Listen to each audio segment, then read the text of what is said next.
Welcome to education channel friends. Education channel में आप सभी का स्वागत है।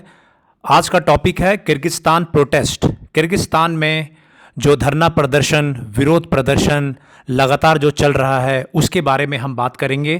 क्यों हो रहा है ये विरोध प्रदर्शन, क्यों हो रही है ये क्रांति, कहाँ पर है किर्गिस्तान और क्या इसका फ़र्क पड़ेगा भारत पर, ये सभी बातों को हम जानेंगे इस वीडियो में। बने रहिएगा वीडियो के एंड तक। आइए देखते हैं फ्रेंड्स। किर्गिस्तान में जो एक सेंट्रल एशिया का एक इम्पॉर्टेंट कंट्री है, वहाँ पे बड़े पैमाने पर प्रोटेस्ट और धरना प्रदर्शन चल रहा है। क्यों हो रहा है ये विरोध प्रदर्शन? ये हो रहा है जो पिछले वीकेंड पे, जो पिछले सप्ताह अंत पे जो इलेक्शन हुआ है किर्गिस्तान में, उस इलेक्शन पे बड़े पैमाने पर जो धांधली हुई है उसको लेकर ये विरोध प्रदर्शन हो रहा है। जो अपोजिशन पार्टीज़ हैं उनका कहना है कि जो इलेक्शन हुआ है, पार्लियामेंट्री इलेक्शन, वो गलत हुआ है। उसमें काफ़ी संख्या में मतों को खरीदा गया है, इलेक्शन को रिग किया गया है और ये पूरा इलेक्शन एक फ्रॉड इलेक्शन है। और जो गवर्नमेंट है, जो प्रेसिडेंट है, उनके जो पार्टीज़ हैं उनके द्वारा रिग करके उस इलेक्शन को जीता गया है। ये पूरा जो धरना प्रदर्शन पिछले एक हफ्ते से चल रहा था, उसके बाद किर्गिस्तान की जो इलेक्शन कमीशन था उन्होंने इस इलेक्शन को रद्द कर दिया है, इस इलेक्शन को अमान्य करार दे दिया है। लेकिन अभी भी प्रोटेस्टर जो हैं वो डटे हुए हैं, बड़े पैमाने पर हिंसा भी हो रही है और जो सरकारी इमारतें हैं उन पे भी कब्जा कर लिया है जो प्रोटेस्टर्स हैं। ये एक बहुत ही चिंता का विषय है क्योंकि सेंट्रल एशिया का बहुत ही इंपॉर्टेंट कंट्री है और भारत का भी बहुत ज़्यादा इंटरेस्ट और बहुत सारे भारतीय किर्गिस्तान में हैं। अभी मैं बता दूं इसका बैकग्राउंड क्या है। किर्गिस्तान में ये जो प्रोटेस्ट है और जो ये इलेक्शन फ्रॉड हुआ है उसका क्या इसका बैकग्राउंड है, तो मैं आपको बता दूं कि अभी हाल ही में जो ये इलेक्शन हुआ था उस इलेक्शन को हम लोग समझेंगे क्या इलेक्शन का बैकग्राउंड है। तो इससे पहले हम जानते हैं कि किस तरीके का जो स्ट्रक्चर है किर्गिस्तान में। किर्गिस्तान में पार्लियामेंट्री गवर्नमेंट होती है और प्रेसिडेंट होते हैं। जो प्रेसिडेंट हैं अभी जो इलेक्शन में उनके क्लोज जो पार्टीज़ है उनको जीत मिली है। सोरोनबे जिन्बेकोव ये जो प्रेसिडेंट है, इनकी क्लोज पार्टीज़ को इलेक्शन में जीत मिली है। किर्गिस्तान एक ऐसा देश है सेंट्रल एशिया का जिसमें 2005 और 2010 में भी जो राष्ट्रपति थे उनके खिलाफ में बहुत ही ज़्यादा विरोध प्रदर्शन हुआ था और ऑपरेशन टुलिप और ऑपरेशन मेलॉन या टुलिप क्रांति या मेलॉन क्रांति 2005 और 2010 में जो हुई थी, उसके बाद प्रेसिडेंट को रिज़ाइन करना पड़ा था। जो किर्गिस्तान का जो स्ट्रक्चर है उसमें है ऐसा है कि पार्लियामेंट में जिनको 7% मिनिमम वोट मिलेगा उन्हीं पार्टी को प्रतिनिधित्व यानी कि रिप्रेजेंटेशन मिलेगा। अगर किसी भी पार्टी को 7% से कम वोट मिलते हैं तो वो पार्लियामेंट में उनको जगह नहीं मिलेगी। जो इलेक्शन हुआ है अक्टूबर 4 में, जो रिजल्ट डिक्लेयर किया गया है, उसमें 4 पार्टीज़ जो हैं सिर्फ उन्हीं को वोट्स मिले हैं 7% से ज़्यादा। इसमें नई पार्टी बनी थी ब्रिमदिक पार्टी, उसको 24% वोट मिला। दूसरी पार्टी थी मेकिनिम किर्गिस्तान पार्टी, उसको 23% वोट और किर्गिस्तान पार्टी उसको 8% वोट मिले। इसके अलावा एक अपोजिशन की पार्टी थी बुटून किर्गिस्तान, उसको 7% वोट मिले। तो सिर्फ यही 4 जो पार्टीज़ है वो पार्लियामेंट के अंदर उनका रिप्रेजेंटेशन हो पाया।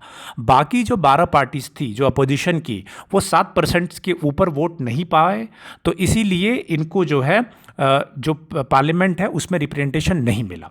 उसके बाद में पूरा विरोध प्रदर्शन शुरू हुआ। जो ये अपोजिशन पार्टीज थी, इसमें जो पुराने प्रेसिडेंट थे अल्माजबेक अतमायेव, जिनको कि जेल में डाला जा चुका है, उनके समर्थन में जो पार्टीज थी उन्होंने खुल के वो आए और धरना प्रदर्शन और प्रोटेस्ट किया। उनके आरोप ये थे कि अल्माजबेक जो प्रेसिडेंट है उनको पिछले साल जेल में डाल दिया गया करप्शन चार्जेस में, और उसके बाद में इसका फ़ायदा उठा के इस इलेक्शन में बड़े पैमाने पे फ्रॉड किया गया, मतों को खरीदा गया, इलेक्शन को रिग किया गया, जिसकी वजह से अपोजिशन जो है इसमें बिल्कुल भी सही ढंग से अपना इलेक्शन नहीं लड़ पाई।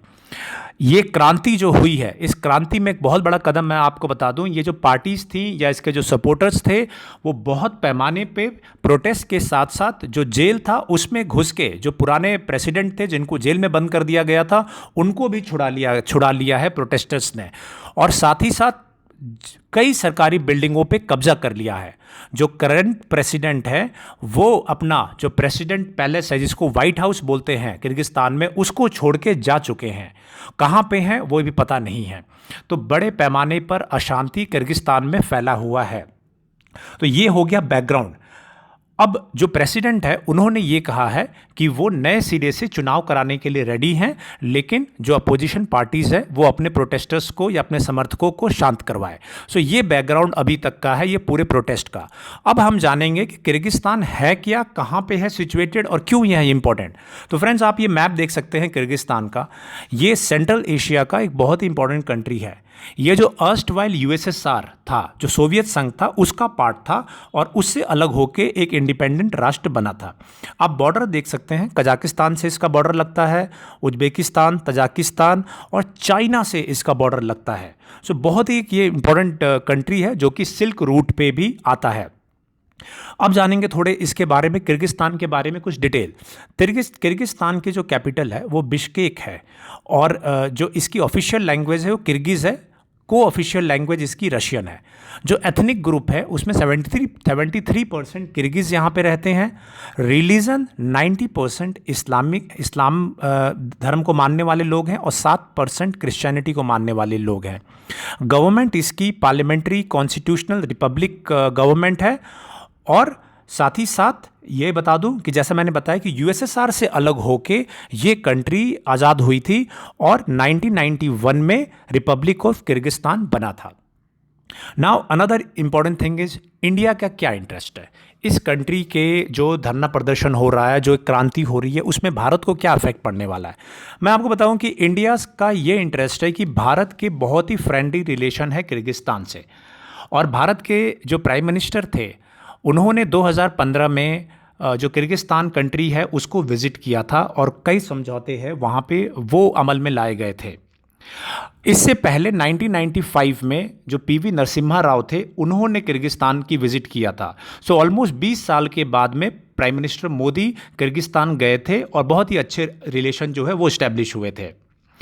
ये भी मैं बताऊं कि किर्गिस्तान जाना जाता है अपने मेडिकल शिक्षा के लिए और मेडिकल शिक्षा प्राप्त करने वाले करीब 10,000 से भी ज़्यादा स्टूडेंट्स किर्गिस्तान में भारत के जो हैं वो पढ़ते हैं वहाँ पे अलग अलग मेडिकल कॉलेजेस में।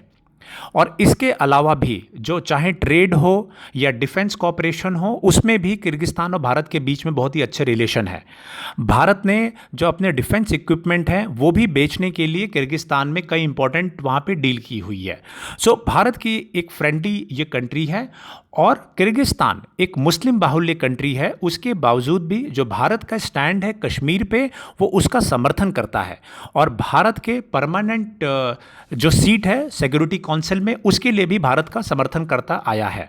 सो आप देख सकते हैं कि बहुत ही इंपॉर्टेंट एक कंट्री है किर्गिस्तान और भारत का बहुत बड़ा स्टूडेंट का जो ग्रुप है वो किर्गिस्तान में मेडिकल शिक्षा प्राप्त करता है। सो उस हिसाब से किर्गिस्तान में अगर कोई भी धरना प्रदर्शन प्रोटेस्ट या क्रांति होती है तो भारत के हितों पे भी फर्क पड़ सकता है।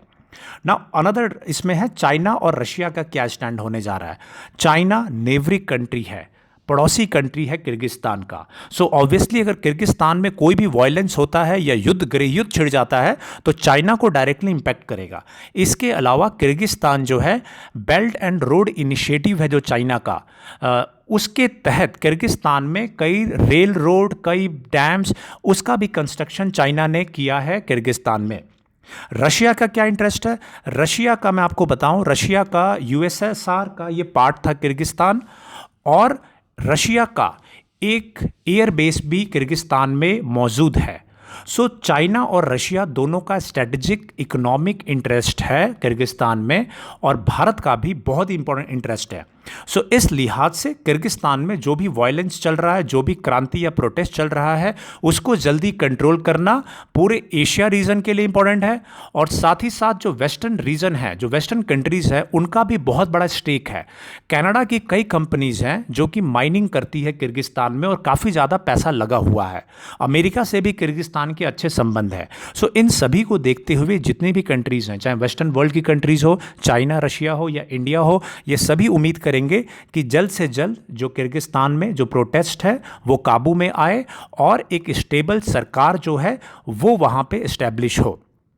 उम्मीद है कि इस टॉपिक के, किर्गिस्तान क्रांति, इस टॉपिक से के हर पहलू को सही ढंग से आप समझ गए होंगे। अगर आपके कोई क्वेश्चन है इससे रिलेटेड, आप कमेंट में ज़रूर लिखिए, उसको मैं आंसर करूँगा।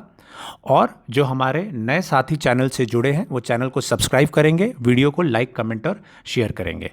थैंक यू, धन्यवाद।